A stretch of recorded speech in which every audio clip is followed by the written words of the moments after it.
Cadena 30, la televisión más abierta que nunca.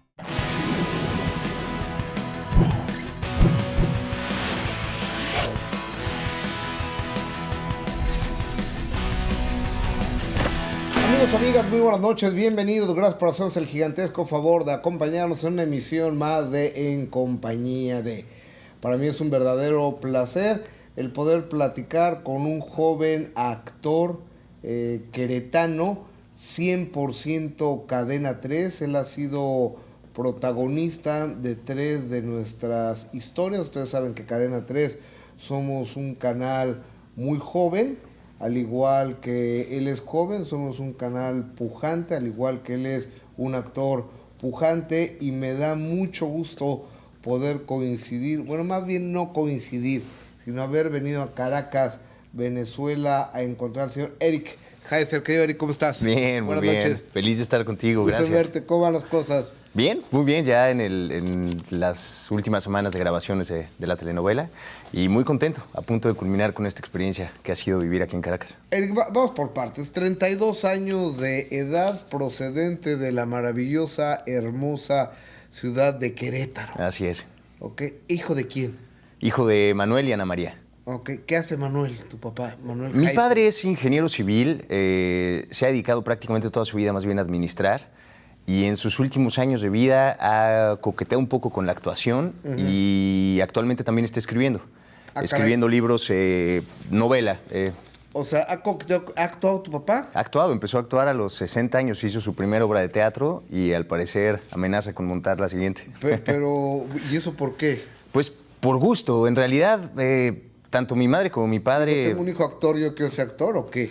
Pues yo creo que sí, de siempre le gustó. Mi papá es un apasionado del cine, de la lectura, del arte, y creo que pues a sus 60 años de repente le dio el gusanito de nunca he actuado, quiero hacer algo, y cuando lo hizo por primera vez quedó fascinado, y ahora, pues te digo, al parecer quiere hacer otra obra.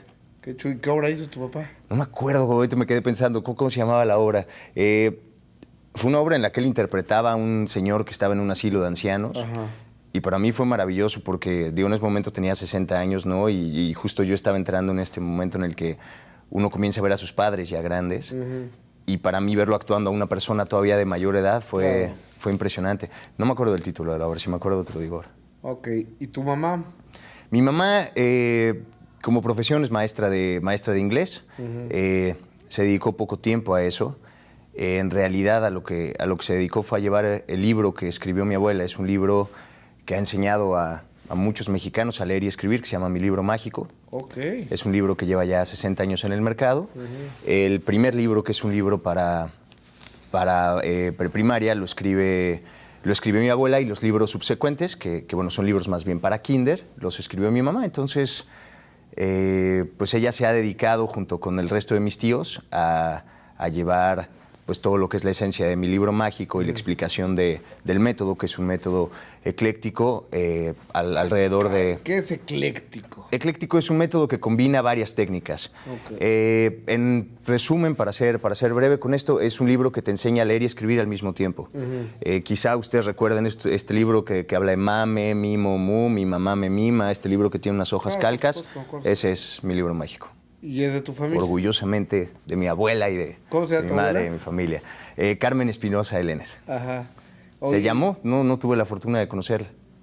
¿Y con ese aprendes tú a leer? Y con ese aprendí a leer. Y mis hermanos y mis primos. Querétaro, ¿en qué colonia de Querétaro vivías? En Carretas. Es una colonia muy cerca del centro.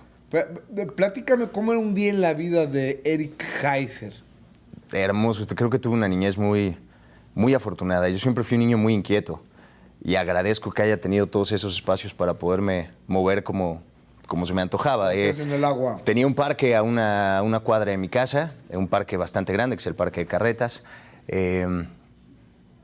Muy cerca de mi casa había muchos terrenos baldíos, que en aquel momento para mí era un parque de diversiones, porque era llegar a descubrir, quitar hojas, mover basura y demás. Viví una niñez muy tranquila en un Querétaro, en un México también, en el que los niños podían salir a la calle prácticamente solos. Podíamos salir a la calle. Podíamos salir a la calle. Éramos dueños de la calle. Exacto. ¿no? Podíamos andar en bicicleta, ¿no? Sin mayores preocupaciones para los padres. Patineta. Patineta no, patines. Patines sí, patinaba en las calles, me iba a la escuela a veces patinando junto con otros amigos entre los autos, que ahora, digo, lo veo, volteo para atrás y digo, qué peligroso. Nos íbamos a las montañas y bajábamos en los patines. Yo siempre estaba raspado, golpeado. Jugué hockey también. Creo que pasé por todos los deportes. Fui un niño muy inquieto. Buen deportista para... Buen deportista, sobre todo para el tenis. Ajá. Yo antes de ser actor quise ser tenista profesional. ¿Y qué pasó? Pues llegó un momento en mi vida, conocí el teatro también. Entonces comencé a hacer las dos cosas casi a la par y de repente me ganó mucho más pues, el mundo del arte. ¿Qué tan mundo del bueno teatro. eras como tenista? Pues llegué a ser segundo o tercer lugar estatal. Jugaba también, llegué a estar sembrado en 11 seccional, que bueno, involucra ya muchos más estados. Nunca califiqué directo a un nacional, sin embargo, siempre estuve como a punto de calificar. Y había algo más que, bueno, sí quería ser, por un lado, primero en un momento tenista profesional y por el otro, me iba también muy bien en la escuela. Entonces era para mí como una herramienta más para poder conseguir una beca en una buena universidad. Yo como quizá lo sepas, pues Querétaro es una sociedad muy cerrada, muy tradicionalista, aún en estos días. Yo por un lado lo agradezco también porque crecí con valores muy importantes, valores que de repente siento que hoy en día se están perdiendo, pero por otro lado es una sociedad que de repente le dicta a las personas lo que tiene que hacer o te van encaminando a cosas que a veces tú no quieres. Y por ello yo crecí queriendo ser un hombre perfecto, en el sentido de que era un buen estudiante, procuraba ser un buen deportista, ¿no? Y yo quería ir a la mejor universidad, que para mí en ese momento era Harvard.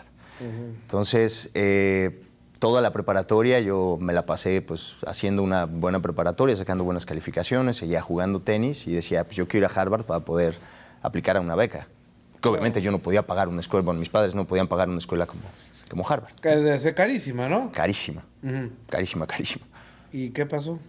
Y después sale la oportunidad de que me vaya a Bélgica a estudiar el último año de preparatoria, en un programa de intercambio. Bélgica. Era rarísimo.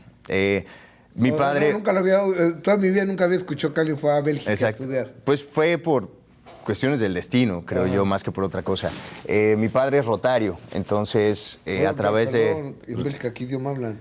Holandés. Bueno, en realidad le llaman flamenco, pero es holandés, es Dutch. Yo hablo holandés.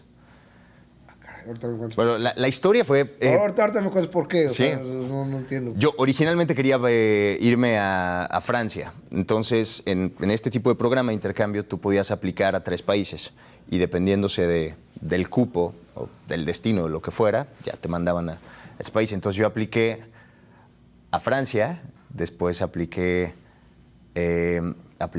Alemania y apliqué Bélgica. Y terminé en Bélgica, pero yo había aplicado...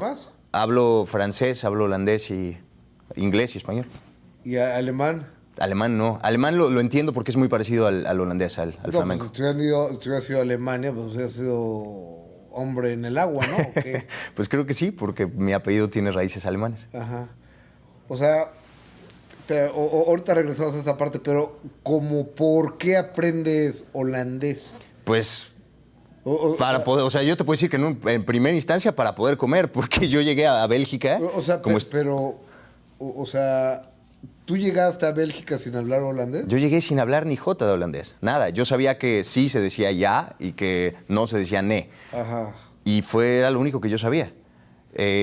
¿Y por qué no pude prepararme? Porque me avisaron que yo había caído en la parte flamenca, creo que 3 semanas antes de irme. Entonces, pues no había manera de aprender. Y llegué. El último año de preparatoria. El último año de prepa. Y cursé el último año de prepa en holandés. Bueno, en holandés, en alemán, en inglés y en francés. Allá. Porque la educación en gran parte de Europa involucra muchos idiomas. Hace todo por ser un matadito en la escuela. Sí. Seamos claros. Sí, totalmente. O sea, salí con 9.6 de la prepa, de promedio. Qué odioso, déjame hacer una pausa comercial. O sea, nos sacamos 7, 8 o exacto. una cosa así, no nos caen gordos esto. Lo que padre, qué buena onda, porque solo se vive una vez y vivirlo con intensidad en el momento de ir a estudiar es bien padre, aunque los que somos regulares como estudiantes nos caen gordos los matados, pero qué padre. Sí. Ahora una pequeña pausa. Es más, mejor mándale en holandés o en alemán, en algún idioma de pausa comercial. Tot ziens. ¿Quién sabe qué Hasta pronto.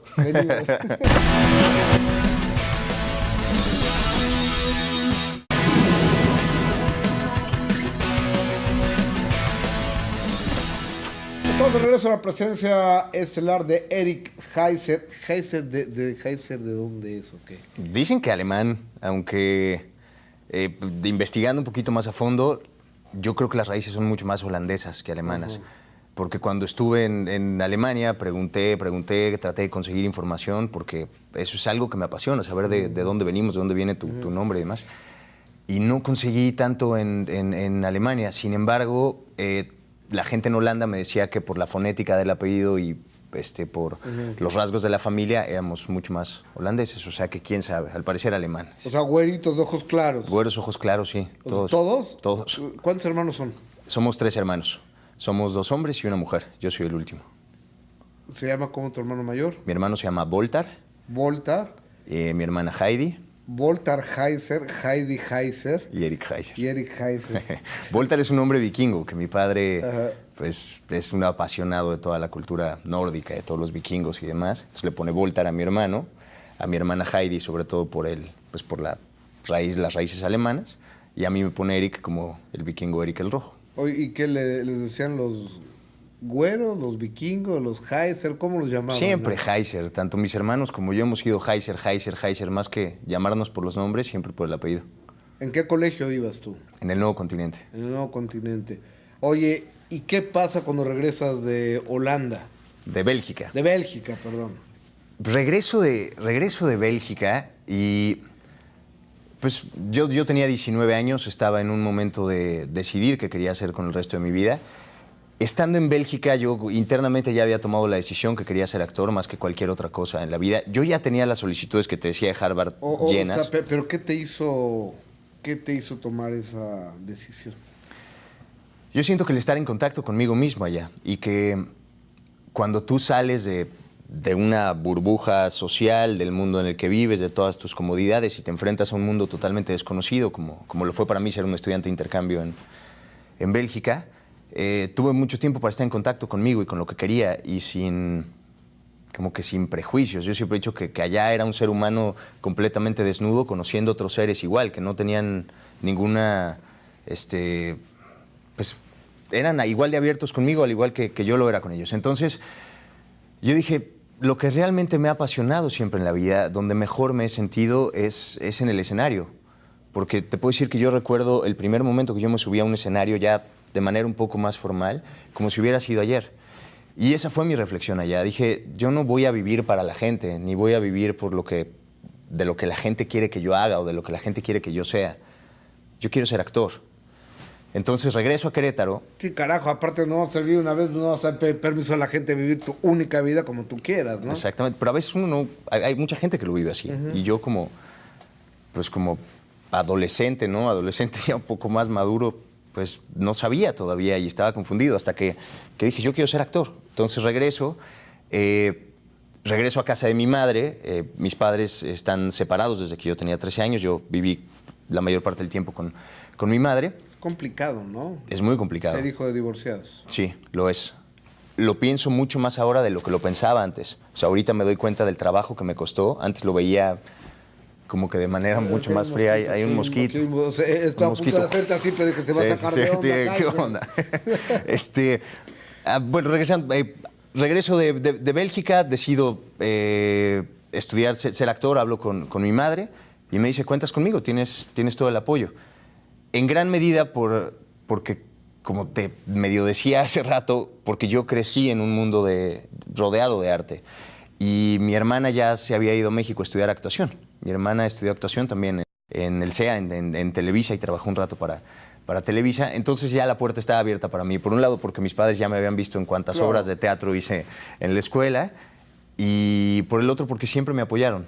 Y me atrevo a decir que siempre han creído en mí y yo lo agradezco infinitamente. Tanto mi padre como mi madre siempre han creído en mí y me han dado la oportunidad de hacer con mi vida lo que se me ha dado la gana. ¡Qué padre! Sí. Oye, ¿y tu hermana qué? ¿En dónde actuó? Mi hermana estuvo un rato en el elenco base de ¿Qué nos pasa? Hace muchos años. Después hizo una novela con Eduardo Capetillo, que en este momento no me acuerdo cómo se llama. Y por ahí hizo una obra de teatro que se llama Mónica y el profesor, que estuvo de gira un rato. Y ya, en realidad no se dio cuenta que más bien su camino era la sanación y ahora se dedica a sanar a través del Reiki, a través de la sanación pránica, a través de una máquina que se llama Skio. El Entonces Reiki está más bien en eso. es muy interesante, ¿no? Lo es. Toda mi familia da Reiki. Wow. Soy el único que no lo he estudiado, pero siento que lo puedo hacer. Porque pudieras sanar. Sí, sí, lo creo. Oye, ¿y por qué te das cuenta ahora a los 32 años de edad que te afectó la separación de tus papás? ¿En qué te afectó? ¿Qué te adoleció? ¿Qué te faltó? Lo primero que me viene a la mente es que en ese momento yo me quedé como el hombre de la casa. Porque, como te decía, mi hermana ya se había ido a la Ciudad de México a estudiar actuación. Mi hermano se fue a Cancún a trabajar. Y mis padres se separan como en lo que está sucediendo todo esto y a los 13 años yo me quedo como el hombre de la casa. Entonces, creo que lo que más me dolió fue que yo no podía mostrar ese dolor que estaba sintiendo y ese conflicto, porque sentía que tenía que apoyar a mi madre. Y como mis hermanos no estaban, también siento que me tenía que hacer el fuerte para decir, no, aquí todo está bien y ustedes no se preocupen y hagan lo suyo y vamos a salir adelante, voy a estar bien. Y lo otro es que yo me llevo muy bien tanto con mi papá como con mi mamá. Podría decir que soy el más cercano a mis padres, también me llevo bastante bien. Que soy el más cercano a mi padre, también. Entonces esto, pues de repente yo era como el centro, claro, en todos sentidos. ¿Y tienes más hermanos de las nuevas relaciones de tus papás? No, solamente ellos. De hecho, tardaron muchos años mis padres en tener nuevas parejas. Y ahora me llevo re bien con las nuevas parejas. Sí, con las nuevas parejas. Es alguien que, lo veo así yo, es alguien que quiere a tu papá, ¿Sí? es alguien que quiere a tu mamá. Exacto. No tiene por qué, tiene que quererlo uno, ¿no? También. Exacto. Yo estoy feliz de que ambos estén felices en sus relaciones. A mí me llena ver a mis padres plenos. ¿Y también ellos comparten tus éxitos? Sí, totalmente. Siempre me han acompañado, como te decía, desde que yo hacía las obras de teatro en la escuela, a nivel secundario, luego a nivel preparatoria, y cuando yo empecé a trabajar profesionalmente, siempre han estado ahí. Si hay un estreno de algo, me acompañan, forman parte de ello. Ok, al checar tu carrera como actor, veo que estudias en el centro, no sé, en el CEFAC. Centro de Formación Actoral. Centro de Formación. Que ahora cambió, se llama CEFAT. Ajá. Ok. ¿Por qué entras ahí si tu hermana había entrado al CEA? y estaba pues, como, no sé, como más popular el CEA, ¿no? Sí. Primero porque soy muy idealista. Yo tuve algunas ofertas de trabajo antes de estudiar propiamente, antes de formarme como actor, y yo decía, no, yo no quiero aceptar un trabajo primero para cantar en grupos musicales. En aquel momento estaba de moda Mercurio, ¿no? ¿Cantas? Y canto también. Y también formé parte de un grupo musical, que bueno, o sea, esa es otra cosa muy linda en mi vida que ahorita. Harina de otro costal. Exacto, harina de otro costal. Y yo dije, no, yo a pesar de que me apasiona el canto... Si tú cantas, no podías hacerlo.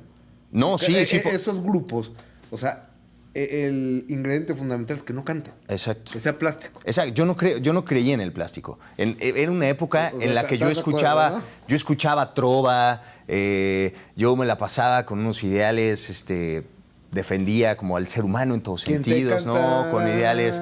Sí, o sea, todas esas canciones eran pues el pan nuestro de mi día, el soundtrack de mi día. Entonces, eso no tenía nada que ver con lo que yo hacía. Ajá. Y fuera de eso, para mí era plástico. Y yo decía, yo el día que le lleve, que sea actor, quiero haberme preparado para hacerlo, porque creo que es una profesión ultra respetable. Y lo es. Totalmente. Y lo es. Entonces dije, no, me voy a preparar primero. Y cuando yo vi a todos los maestros que estaban en el CEFAC, a pesar de que era una escuela de televisión, eran los maestros más respetados del teatro en México. Y dije, yo quiero estudiar ahí. ¿Tú querías hacer teatro, cine? ¿Querías irte por esa onda? Pues lo que más me ha llamado siempre la atención ha sido el teatro y el cine, en ese orden. ¿Y donde mejor te ha ido es en la tele? Y donde mejor me ha ido es en la tele, donde realmente ha ido creciendo mi carrera, ha sido en la tele. Escojo esa escuela inicialmente por los maestros y también porque sabía que si me aceptaban ahí iba a ser como una manera de entrar mucho más directo al medio, ¿no? Y así sucedió. Yo empecé la escuela y a los como 3 o 4 meses me habían dado un pequeño personaje en Lo que callamos las mujeres. Después de ese me fueron llamando para hacer otros capítulos. Después me llaman para hacer un personaje como mejor amigo de Pedro Sicard en la novela La Duda, con Silvia Navarro. Yo estaba nerviosísimo ese día. Y después de eso hago ya mi primera novela en forma, que fue Enamórate. Ok. Entonces entré rapidísimo. Y lo otro, llego a la Ciudad de México y empecé a trabajar en una obra de teatro a la semana de que yo estaba allá. ¿Cuál? Se llamó Departamento de Solteros, dirigida por Luis Frías. Fue una obra que sobre todo se la pasa girando. Es una obra, yo le llamo como carnavalesca, casi circense. Una obra que es de esto de que el actor puede improvisar, es como darle al público lo que te está pidiendo de una u otra forma. Lo cual no es lo que más me gusta hacer, sin embargo, en ese momento fue un gran entrenamiento. Y tenía chamba, tenía para pagar la gasolina, para salir al cine, ¿no? Creo que me desvié un poquito ya de lo que... No, pero no te preocupes, déjame hacer una pequeña pausa comercial, porque estábamos en por qué había entrado a TV Azteca, si su onda era el teatro y el cine, en ese orden, ¿verdad? Sí. El teatro, donde dicen que se hacen los actores. Dice, creo que los actores pueden hacer en cualquier lugar. Regresamos y tengo que preguntarle al señor Heiser, ¿qué hace en Cadena 3? Regresamos.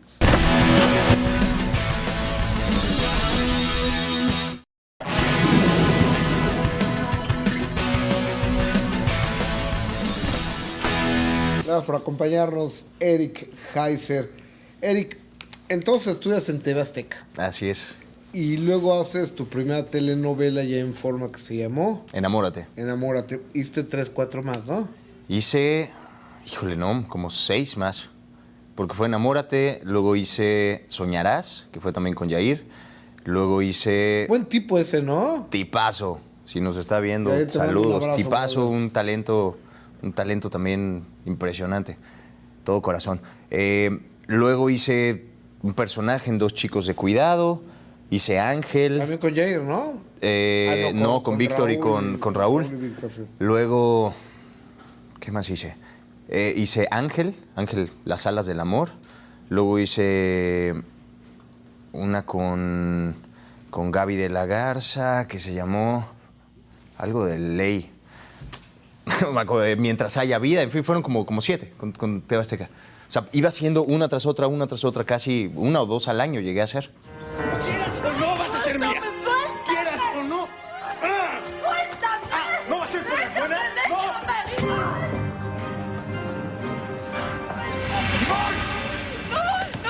¡Ángel! ¡No te muevas! Si te acercas, ella se muere. ¿Qué haces? ¿Quién eres? ¿Y te gustaba lo que hacías? Te puedo decir que me gustaba, fue un gran entrenamiento, pero nunca Despegaste. ha sido algo que me llene. O sea, hacer una telenovela como tal en el tono del melodrama no es algo que a mí como actor me llene completamente. Yo creo que por generación no eres de la generación de las telenovelas. Exacto. Eres de la generación de las series, por supuesto, Sí. ¿no? ¿Y es lo que tú buscabas? Yo sí, yo crecí y lo sigo diciendo. Yo lo que quisiera hacer mucho más en mi carrera son más películas, más teatro, más series. Sin demeritar el trabajo que se hace en las telenovelas. Me encanta, lo hago con todo el orgullo, con todas las ganas, pero cuando uno hace una serie o cuando uno hace una película, el tiempo de preparación de los personajes, el tiempo para preparar cada una de las escenas es distinto. Es la diferencia. Es mucho más comprometido y se ve en la diferencia, en la calidad del producto finalmente. Entonces, a mí me gustan las cosas que me reten y eso otro me reta más. Ok. ¿Qué hace Cadena 3? O sea, ¿qué onda? ¿Cómo llegas aquí con este nuevo grupo empresarial que está abriendo brecha en la televisión, que se compra una Olegario Vázquez Ryan y Olegario Vázquez Salir compran la concesión de Cadena 3, de Canal 28 y lo hacen Cadena 3? ¿Y cómo llegas con nosotros? Yo llego a través de Argos. Ajá. Y llego en un momento Argos Casa ideal Productora. en mi vida, exactamente, Argos Casa Productora. Llego yo había hecho, como te decía, en Azteca hice Mientras haya vida, Ajá. ahí conozco a la Argos, empiezo a trabajar con Epigmenio, con Anaceli y con todo su equipo de trabajo. Después me llaman para hacer Capadocia, la segunda temporada de Capadocia. ¿La hiciste? La hice. ¿Qué personaje está ahí? Hago un personaje que estafa a Lisa Owen Claro. en uno de los capítulos, hago un estafador.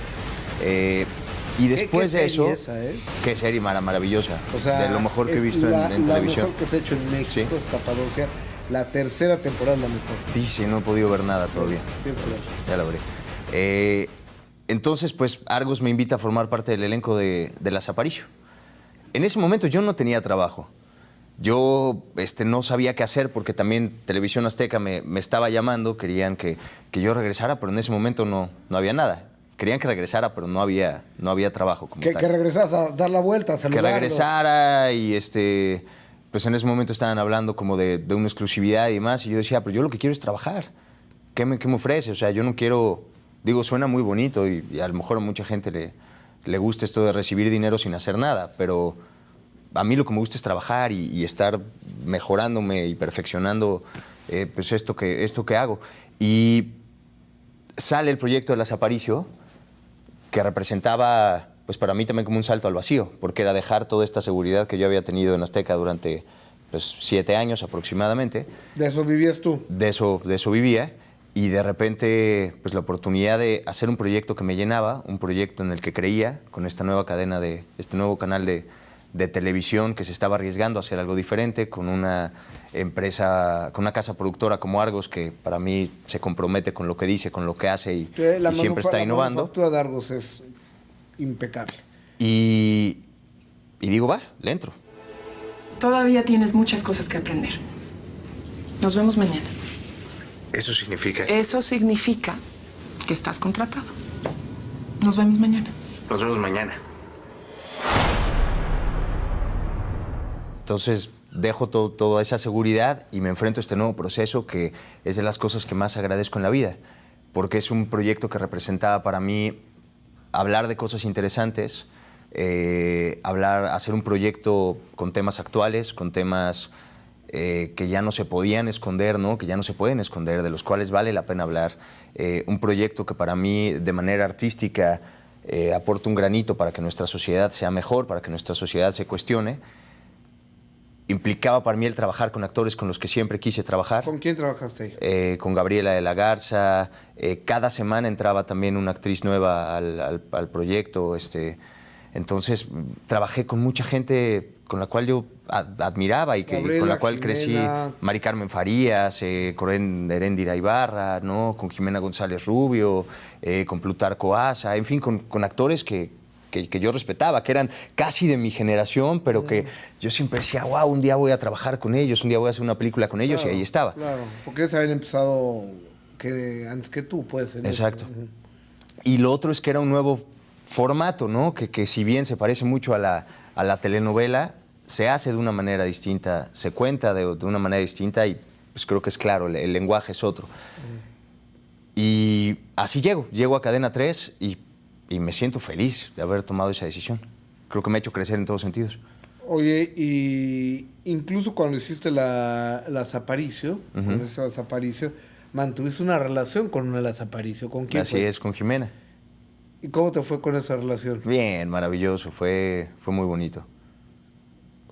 Fíjate que yo tuve un desasosiego con ella el primer día, el día del lanzamiento. Como un desasosiego. Porque a la hora de enlazarme con el noticiero estelar, estaba ya haciendo yo el enlace desde la presentación. Desde Casa de Las Aparicio, Ajá, ¿no? Desde la Casa de Las Aparicio. En ese momento me las cambian de posición. me las cambian de posición. Entonces, en el momento en que volteo y digo, entonces saludo a Plutarco Asa en vez de saludar A Jimena. a Jimena González Rubio, que sea Jimena Rubio. Exacto. Y luego le puse el González, entonces me causó una confusión a mí. y me dice, ¿y por qué no me saludas? ¿A mí no te parece que eres muy maleducado?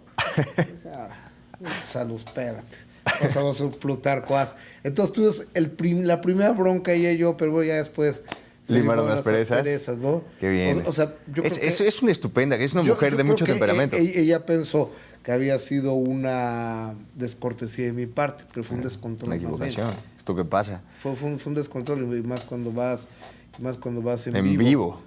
Oye, ¿y de qué personaje hacías en las Aparicio? Recuerda. Alejandro, un escort. Enamorado de Alma Aparicio, que es pues la que era la madame, la que Es un tenía prostituto. este atelier, un prostituto. Que ¿Qué? también me encantó, porque yo venía haciendo personajes muy similares en mi carrera, sobre todo hablando de lo que hice en Azteca. Fueron personajes muy parecidos, aunque fuera que se cargaran más hacia el lado antagónico, fueran más hacia, digo, nunca hice un protagónico en Azteca, pero siempre era el amigo del protagonista o el no sé qué. Siempre era como el güero de dinero, ¿no? O el niño insoportable. Eran personajes muy similares. Riquillo. Exacto. Sobre todo en México, ¿no? Que de Sí, repente, claro. o sea, los güeros es como, güero, ¿no? Sí, claro. De repente resaltan las cabecillas ahí güeras Bueno, ya ves en México. Ya ves que aquí en México hay hasta un anuncio que aquí en México el 90% de las personas somos güeros, ¿no? Entonces pasan un cuate en un mercado. Pásale, güerita, Pásale, pásale, güera. güerita. Sí. Eso me encanta. No te decía cuánto lo extraño. Estar acá me ha hecho valorar también tanto eso que tenemos en México. Regresando a las apariciones para pero está bien. para no perderme. Escort. Escort, sí. Escort. Así es. Oye, y se hizo un escándalo con aquella telenovela, ¿no? Sí. En ese momento. Lo fue. Pues que creo que decía muchas verdades y a veces a la gente no le gusta que le digan sus verdades.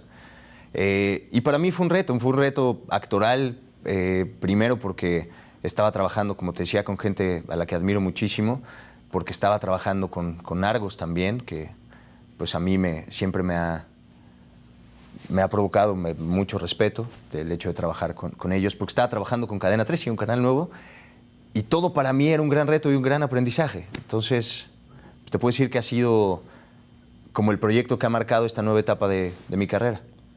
Tu vida cambia con la entrada a esta nueva cadena de televisión que es Cadena 3. Incluso a los pocos meses te haces imagen de nuestro nuevo banco, de Multiva. Así es. ¿Sí? Que también representa, eso es un banco distinto. Claro. Que a mí me gusta eso, es un banco también innovador, ¿no? Y formar parte de esa campaña para mí fue, pues me siento orgulloso de que me hayan llamado para hacer eso. ¿Y qué ha pasado con el teatro y con el cine? Con esto regresamos con Eric Heiser, y también qué ha pasado encuentra el gran amor de su vida y la tiene que dejar por venirse a chambear. Con esto venimos.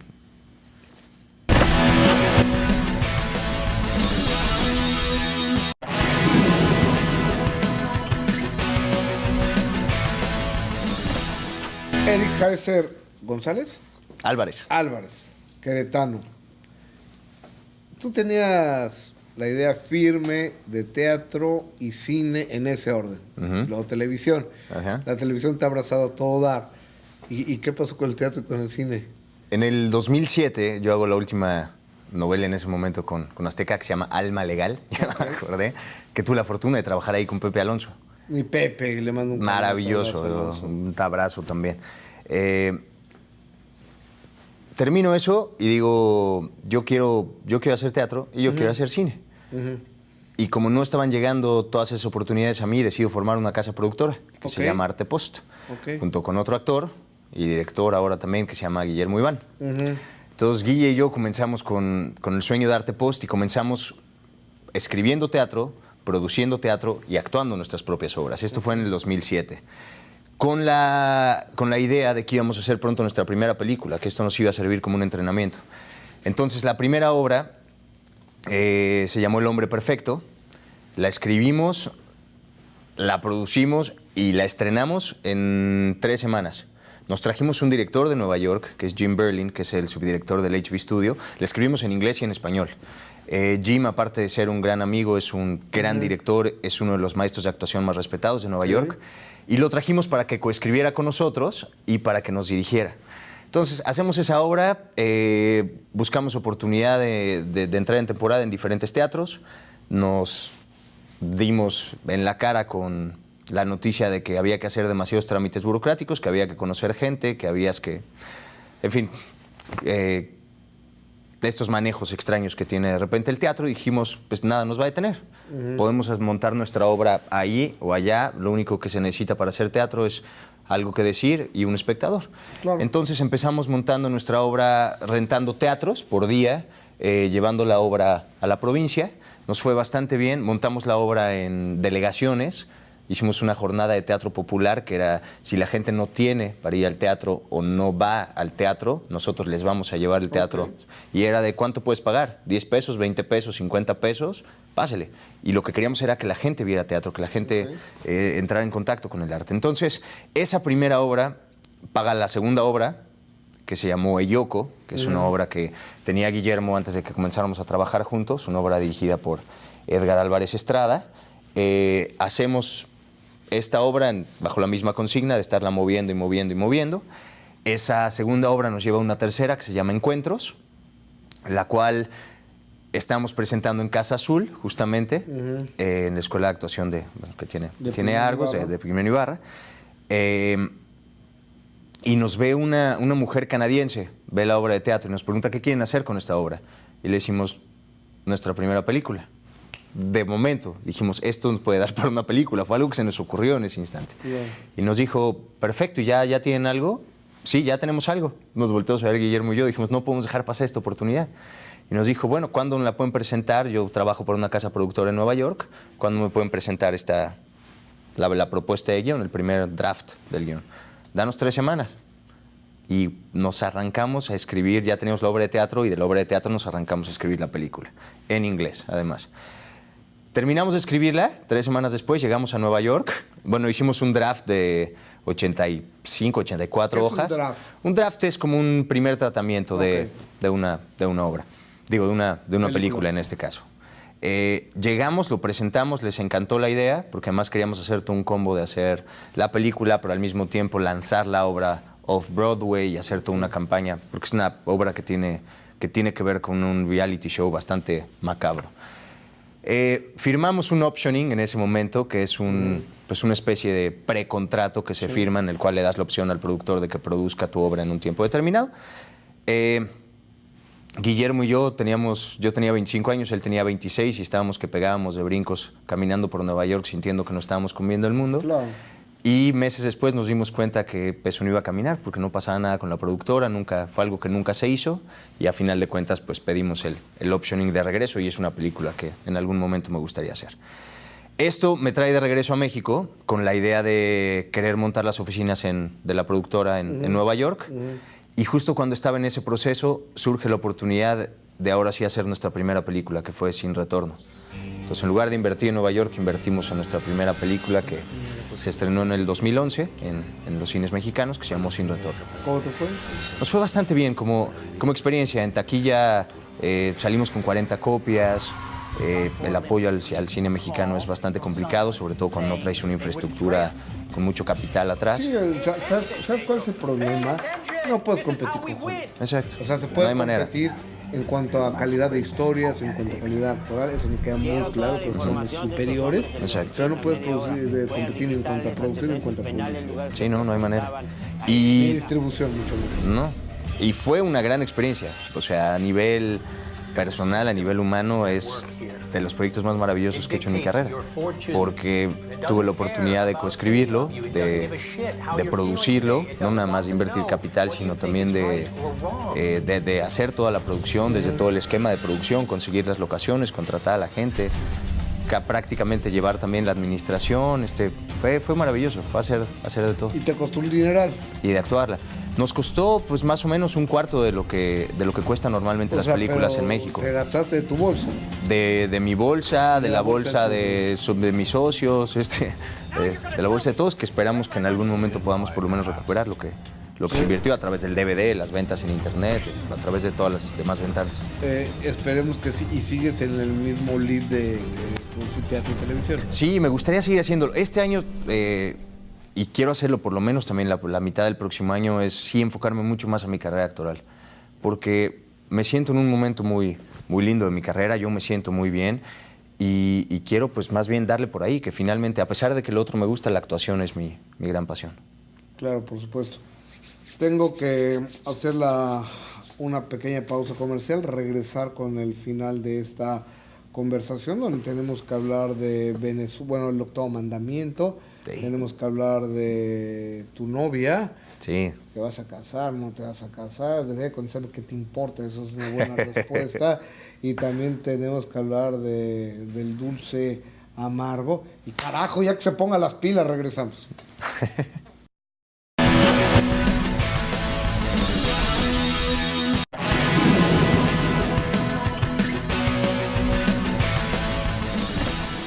Entonces, la recta final de esta conversación, que yo he gozado muchísimo con Eric Heiser.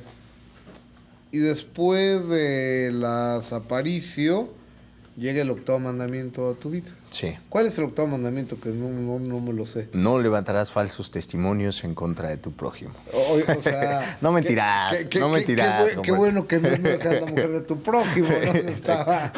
Si no, no hay historia, estamos de acuerdo, ¿no? Exactamente.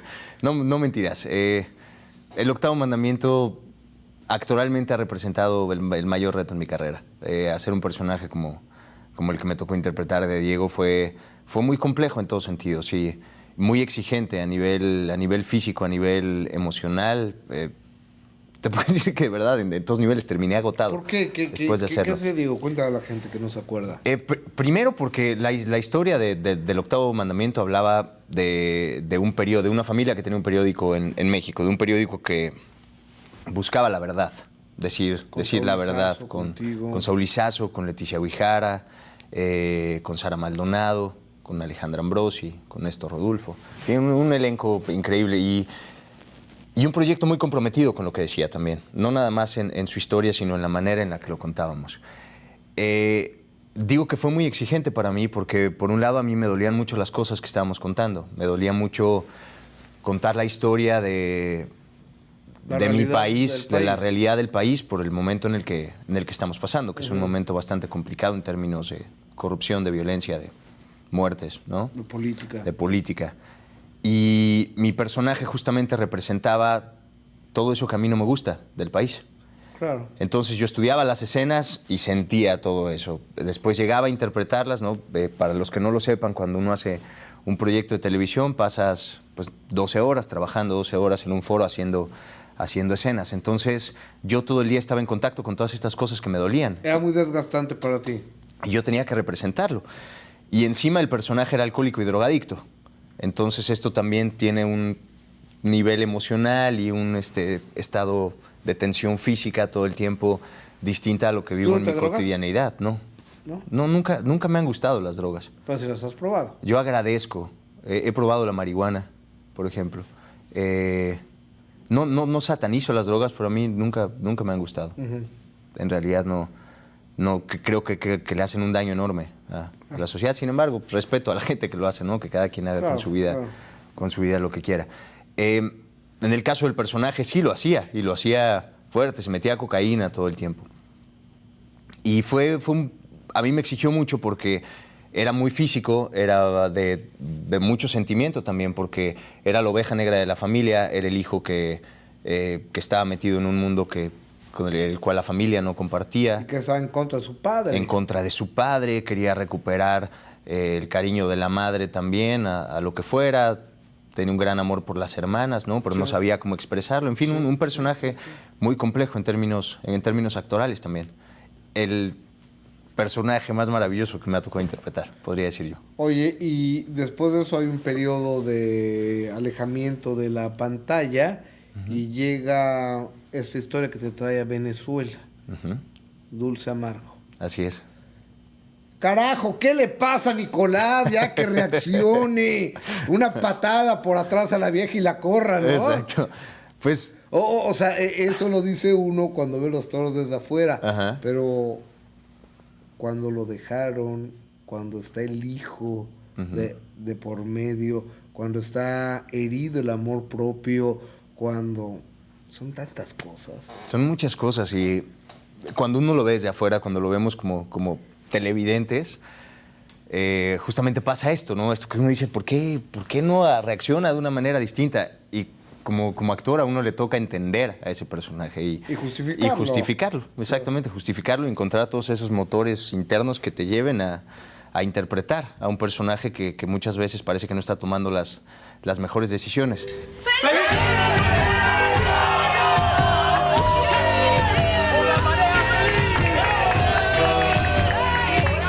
Pero parece que el amor no es suficiente. No puedo. No puedo. Lo nuestro se acabó, Nicolás.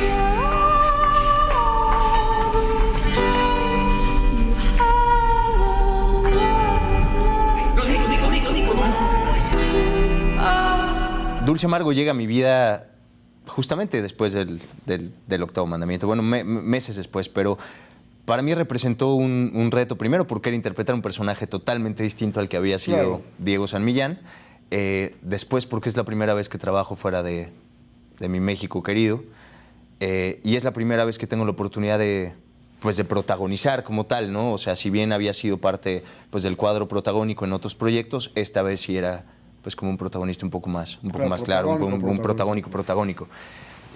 Y vino primero la invitación, me invitaron a hacer un casting, de hecho. Hice el casting, pero había algo de mí que me decía que me iba a quedar. Que era tuyo. Me pareció una propuesta interesante, porque si bien es un melodrama atípico en su estructura, en la manera en la que se van entrelazando todas las historias. Y sobre todo digo que sí, porque trabajar en otro país no es maravilloso. O sea, el estar solo en un país, en el enfrentarte a este mundo desconocido. Para mí, yo estaba muy nervioso porque decía, ¿cómo va a recibir la gente en Venezuela mi trabajo? Es un nuevo experimento también. Es la primera vez que Cadena 3 está produciendo una telenovela de este tipo en el extranjero, ¿no? Esta coproducción que tienen con Televen. Y pues tenía los elementos que me gustan, como te decía, primero el reto de estar en otro país, segunda que es un proyecto innovador del lado de la producción, ¿no? que está haciendo Cadena 3, y ha sido maravilloso, ha sido un proyecto que me ha dejado mucho, sobre todo a nivel personal. No vas a hacer un favor, no te vas a quedar como Nicolás, que le pone el culo y ahí está esperando a la vieja, por favor. Querido compadre. No, yo, Eric, soy muy distinto. No. Oye, y yo sé que el crecer cuesta. Así es. Y el crecer duele. Y el trascender también. Aparte de dejar a tu familia y a tus amigos. Y parece una broma, pero la gente que viva fuera de México me entenderá. Nuestra comida, Sí. nuestra sazón, la energía, o sea, nuestros semáforos, nuestro alcoholímetro, ahora, todo eso, dejaste a tu chava. Sí. Una novia con la cual estás muy enamorado, entiendo, ¿no? Sí, estoy fascinado. ¿Mariana? Mariana se llama, sí. Ha sido bien bonito porque estuvimos solamente 4 meses juntos antes de que yo viniera para acá. Sin embargo, ha sido una relación muy distinta en mi vida y muy particular. Creo que tiene que ver también con el hecho de que pues estoy por cumplir cumplo 32 años a finales de año, pero ¿Sabes cómo se llama eso? es una buena etapa, una madurez. Ajá. Madurez. Sí, sí. De una búsqueda ya de un amor duradero, de una búsqueda de un amor estable también. Y hace una relación a distancia, sobre todo, porque pues, ella está en México y yo estoy acá en Venezuela, han ¿Qué hace sido ella? casi 10 meses. Ella es rehabilitadora física, sobre todo trata pacientes con cuestiones neurológicas, lo cual se me hace hermoso. Claro. Es un trabajo ayudar a la gente de esa manera, ayudarlos a que recuperen la movilidad de su cuerpo, ¿no? Me fascina cómo ayuda a la gente. Es algo bien bonito también porque no tiene nada que ver con lo que yo hago. Y hace una relación que se ha construido a la distancia. Cuando yo te puedo decir que crecí toda mi vida pensando en que las relaciones a distancia no podían ser Es posibles. que son muy complicadas, ¿no? Sí, son muy complicadas, pero creo que cuando hay amor se puede. Ok, ahora hay unas maquinitas que, pues, o sea, estás en Skype, y en Exacto. FaceTime, en Tango. Que te o sea, acerca. Que te acerca. Pero no hay como Sí, no hay como estar aquí, como el tocar, como el olerla, como el Exacto. saberla. Sí, facilita las cosas. Creo que la tecnología ha facilitado mucho esta comunicación un tanto más directa, pero pues no es lo mismo. Sin embargo, creo que lo hemos hecho muy bien. Creo que hemos podido llevar una una relación a distancia de manera maravillosa y ya en aproximadamente un mes o unas cuantas semanas ya estaré de regreso junto a ella. ¿Hay otros planes? No me hagas caso, o sea, porque los periodistas así somos. Cuando son novios es cuando se casan, y cuando se casan, cuando tienen un hijo, cuando tienen un hijo, cuando tienen el otro Exacto. hijo. Entonces, ¿por qué el niño tan solito, verdad? Ah, tu pregunta, me encanta. O sea, ¿hay planes de boda o qué? No, todavía no. ¿Todavía no? No, ahorita, como te decía, creo que estoy pasando por un buen momento en mi carrera. Quiero seguir enfocando mucha energía en eso.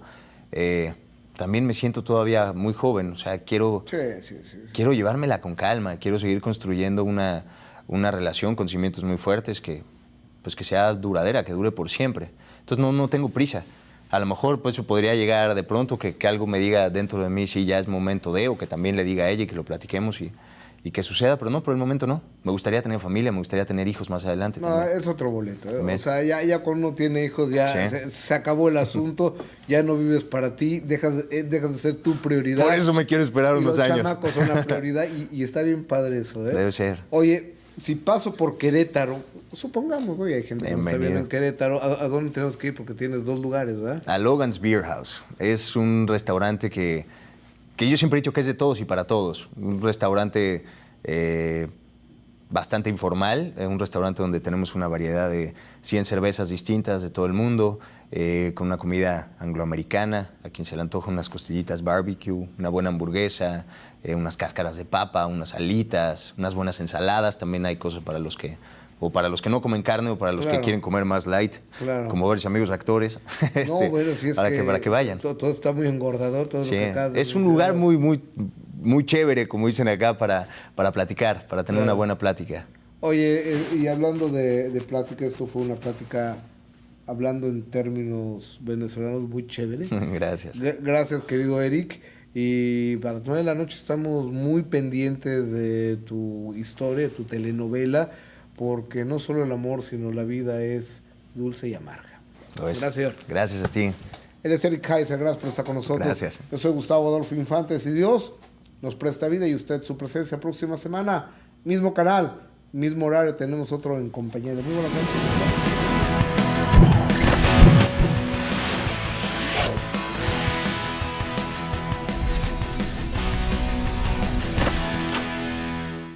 Cadena 30, la televisión más abierta que nunca.